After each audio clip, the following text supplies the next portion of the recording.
అందరికీ నమస్కారం. అందరు చల్లగా ఉండాలని కోరుకుంటూ మీ వెంకటరత్నం. పొగనారు తెచ్చాము.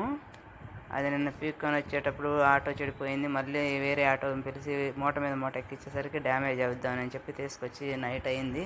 తీసుకొచ్చి మొత్తం ఓడ తీసి ఆరబెట్టాము. మరలా మూటలు కట్టాము. మొటా వాళ్ళు వచ్చారు వెయిటింగ్. నీళ్ళు అది మోసుకొని మనం ఈ నారంతా కూడా చేను మీద వేసుకొని చేసేసరికి కొంచెం లేట్ అయింది. అప్పుడు దాకా కూర్చున్నారు వాళ్ళు.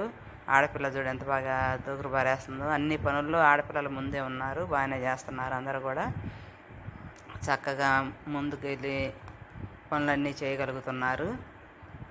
అందరూ కలిసిమెలిసి ఇలా ముఠాల్లో వచ్చి పని చేస్తుంటే ఉంటుంది, ఎంత హాయిగానో ఉంటుంది. కష్టం అనిపించదు అసలు. ఎంత కష్టమైనా కానీ అది కష్టం అనిపించదు. ఇంటికాడ ఏమన్నా బాధలు ఉన్నా కానీ మర్చిపోయి హాయిగా హ్యాపీగా అందరితో ఎంజాయ్గా చేస్తూ పని చేస్తూ ఉంటారు. ఈ పని చేసే వాళ్ళకి అర్థమవుతుంది. పొలం పని చేసే వాళ్ళకి నలుగురితో కలిసి చేస్తే ఎంత ఆనందంగా ఉంటుందో. ఒక్కొక్కరు అయితే అది వరకు అలా ఎగబడి చేయాలంటే కుదరదు. ఎందుకంటే ఇప్పుడు అందరూ కూడా ఆరోగ్యాలు తక్కువగా ఉన్నాయి. ఆరోగ్యం అని కూడా కాదు, అది ఎందుకు నీరసాలు వస్తున్నాయి కదా ఇప్పుడు ఈ వాతావరణానికి. కరోనా వచ్చిన దగ్గర నుంచి అందరికీ. అందుకని చెప్పి కొంచెం తక్కువగా పని చేస్తున్నారనిపిస్తుంది. అదివరకు బాగా స్పీడ్గా ఉండేవాళ్ళు, ఇప్పుడు ఆ స్పీడ్ తగ్గిందనిపిస్తుంది. సరే, ఏది ఏమన్నా కానీ చేయాలి కాబట్టి రైతు పని చేస్తున్నారు బాగానే చక్కగా. అందరూ కూడా ఆ భూమాత బిడ్డలుగా మనము ఎంతో ఆనందంగా, అసలు నిజంగా భూమాత ఒడిలో ఆడుకున్నట్లు ఉంటుందన్నమాట. ఇదంతా కూడా ఆటలాగే ఉంటుంది. పని చేయటం అంటే కష్టం అనిపించదు, ఎంత హ్యాపీగానో ఉంటుంది.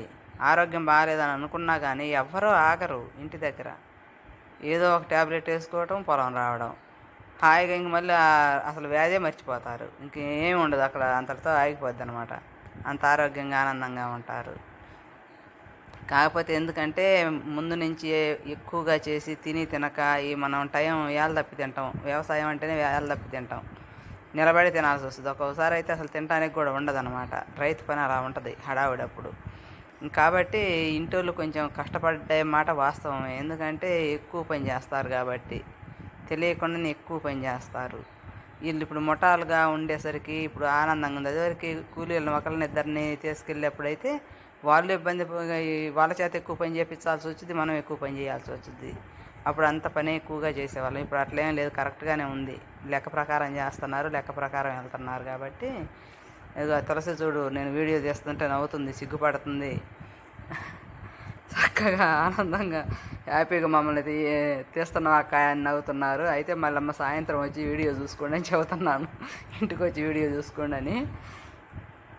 ఈ ఆడపిల్లలు చూడు దోకురు బారేస్తుంది అమ్మాయి. ఈ అమ్మాయి బాగా అక్క మంచి పాట పెట్టక్క అంటుంది. పాటలు రావమ్మా యూట్యూబ్లో, నాకు చేత కాదు పెట్టడం అని చెప్పాను. హ్యాపీగా ఉంటారన్నమాట చక్కగా. అసలు ఒక కుటుంబ సభ్యులాలనే ఉంటారు.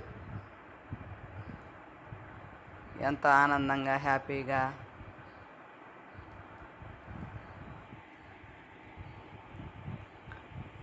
ఇవి పొగనారు వచ్చేసి అయితే మాత్రం ఎకరానికి 20,000 అయితే పట్టుద్దంట.